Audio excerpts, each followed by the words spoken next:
चलो फ्रेंड्स, आज हम बात करेंगे नेक्स्ट क्वेश्चन की। और ये भी कैपेसिटर पर बेस्ड क्वेश्चन है। क्वेश्चन क्या है ये देखो। The space between the plates of a parallel plate capacitor is completely filled in two ways. Means capacitor की ये जो है ना, ये कैपेसिटर की प्लेट है, ये फर्स्ट प्लेट उसकी, ये सेकेंड प्लेट। ऐसे ही उन्होंने दो केस दिए हैं आपको, ये फर्स्ट केस है और ये सेकेंड केस है। In the first case, it is filled with a slab of dielectric constant K। देखो यहाँ पर कैपेसिटर की दोनों प्लेट के बीच में जो डाईइलेक्ट्रिक कांस्टेंट है, ये डाईइलेक्ट्रिक कांस्टेंट है, तो वो यूज़ किया है उनने K। और इसकी थिकनेस है प्लेट के बीच की, वो है स्मॉल d।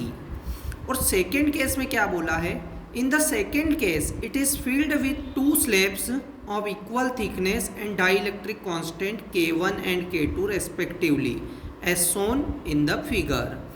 मीन्स आपको क्वेश्चन में ये दोनों डायग्राम गिवन है कि डाईइलेक्ट्रिक स्लैब सेकेंड केस में उसने कैसे फिल किया है, हाफ में K1 डाईइलेक्ट्रिक है और रिमेनिंग हाफ में K2 डाईइलेक्ट्रिक है।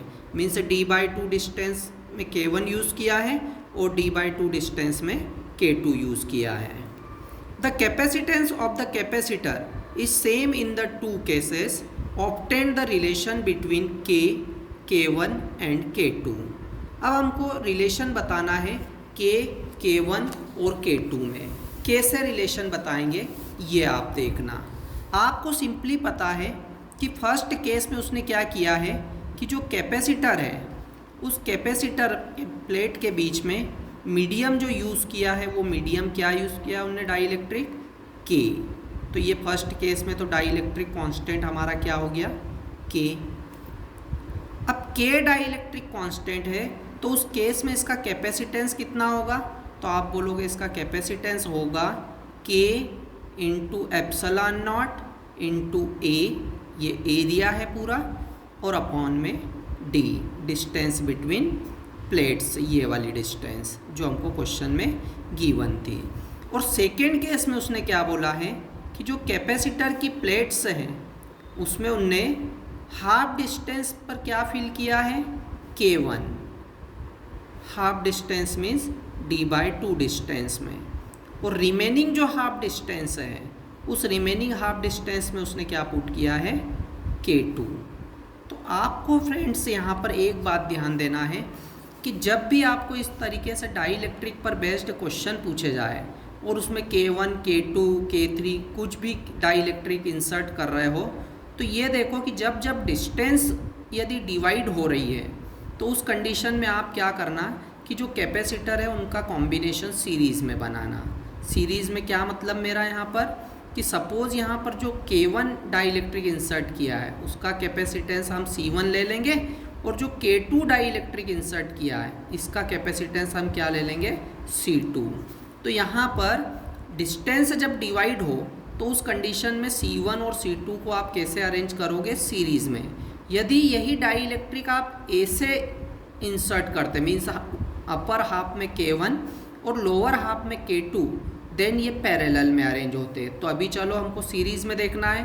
पहले तो C1 की वैल्यू क्या होगी, यहाँ पर C1 की वैल्यू होगी आपकी K1 epsilon not A upon d/2। ये हमारा सिंपल फार्मूला है कैपेसिटेंस का, कौन सा, K epsilon not A upon D। तो D की वैल्यू हमारे पास क्या है, d/2, और K के प्लेस पर हमने क्या यूज़ किया है, K1। सिमिलरली C2 के लिए आप क्या राइट करोगे, C2 के लिए होगा K2 epsilon not A upon d/2। Distance दोनों केस में सेम है। अब ये दोनों कैसे हैं, सीरीज़ में है। सीरीज़ में है तो सीरीज़ में मैंने आपको फर्स्ट क्लास में कैपेसिटेंस के लिए फार्मूला क्या बताया था, 1/C equivalent equal to 1/C1 plus 1/C2। चलो यहाँ पर हम वैल्यू पुट करते हैं, तो 1/C equivalent equal to 1/C1, 1/C1। तो C1 की वैल्यू क्या है हमारे पास, K1 epsilon not A upon d/2, और C2 की वैल्यू क्या है, तो C2 की वैल्यू हो जाएगी 1/C2 means K2 epsilon not A upon d/2। अब ध्यान से देखो यहाँ पर यहीं पर मैक्सिमम स्टूडेंट्स गलती करते हैं। देखो न्यूमरेटर में जो 1 है उसको तो अभी एज इट इज़ रहने दो, न्यूमरेटर में जो 1 है उसको एज इट इज़ रहने दो। हमको क्या करना है, डिनोमिनेटर में देखो आप, यहाँ पर K1 एप्सिलॉन नॉट ए के अपॉन में कुछ नहीं है, तो इसका हम जिसका कोई नहीं उसका कौन होता है 1, सबका मालिक 1, और D के अपॉन में तो 2 है। यहाँ पर आप रेसिप्रोकल के बाद क्या देखोगे, 2 का मल्टीप्लाई किसके साथ होगा, K1 वाली टर्म के साथ, तो ये कुछ ऐसा होगा 2 K1 एप्सिलॉन नॉट ए अपॉन D। सिमिलरली इधर भी आप वही काम करोगे, तो यहाँ पर क्या होगा 1 अपॉन 2 K2 एप्सिलॉन नॉट ए अपॉन D। अब देखो फिर एक स्टेप हमारी आगे क्या बढ़ रही है कि 1 का कोई नहीं है, तो 1 का कोई नहीं, तो जिसका कोई नहीं उसका फिर 1, सबका मालिक 1, Sai Baba. 1 upon C equivalent equal to, reciprocal के बाद D कहाँ जाएगा, फोर्थ टर्म हमेशा जाती है फर्स्ट टर्म के साथ, तो ये होगा आपका कुछ ऐसा D upon 2 K1 epsilon naught ए प्लस यहाँ पर भी वही D जाएगा फर्स्ट टर्म के साथ, so D upon 2 K2 epsilon naught A. यहाँ पर हम आगे क्या राइट करेंगे, 1 upon C equivalent equal to, कौन कॉमन है उसको कॉमन ले लो, न्यूमरेटर में देखो D कॉमन है, यहाँ भी D यहाँ भी D, डिनोमिनेटर में देखो 2 common, epsilon naught common, A common, तो ब्रैकेट में आपको क्या मिल रहा है 1 upon K1 plus 1 upon K2, right.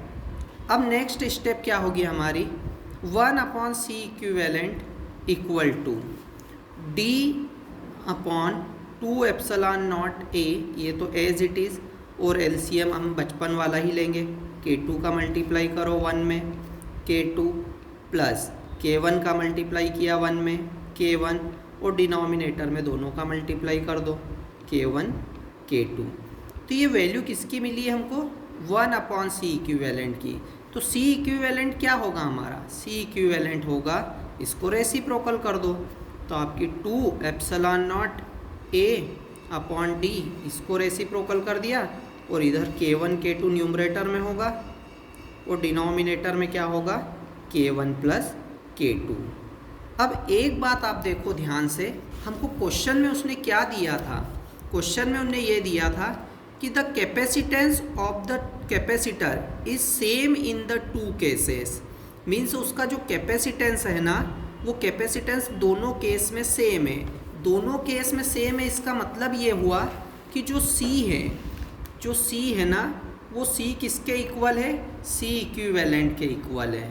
तो यार हम C के इक्वल में C इक्विवेलेंट पुट कर देते हैं, तो C की वैल्यू है K epsilon not A upon D, और C इक्विवेलेंट की वैल्यू क्या है 2 epsilon not A upon D into K1 K2 upon में क्या होगा K1 प्लस K2।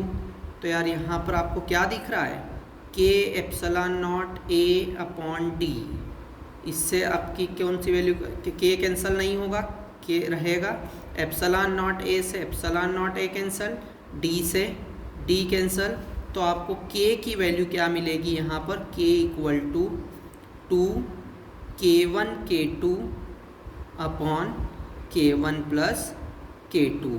ये आपका रिलेशन होगा K K1 और K2 में, और यही आपका फाइनल इसका आंसर है। Thank you.